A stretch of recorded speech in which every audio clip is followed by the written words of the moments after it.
मैं बार बार यही कहता हूँ कि सीख के करें। वो वाला काम ना करें, मैंने जब बाय किया तो वो सेल चला गया, मैंने जब सेल किया तो वो बाय चला गया।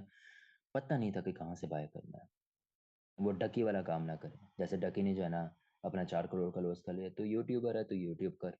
तेरा काम ही नहीं। जिस टाइम डकी ने जो है ना अपना, हाँ, 4 करोड़ का लॉस किया, उसी टाइम जो है ना वकार जका ने 1.5 करोड़ का प्रॉफिट किया। तो बात सिर्फ और सिर्फ जो है ना नॉलेज की है।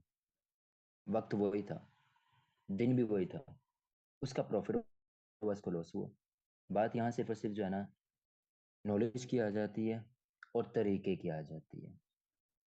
ये जो यूट्यूबर बने हुए हैं ना, डकी हो गया या एक और दो यूट्यूब जो है ना यूट्यूबर, क्रिप्टो में आके जो है ना पैसा इन्वेस्ट करें, इन्होंने जुआ समझा हुआ है क्रिप्टो को। इन्होंने जो है ना क्रिप्टो को मजाक समझा हुआ है कि मुंह उठाया, पैसा ज्यादा है, उठाया, करोड़ पे इन्वेस्ट किया।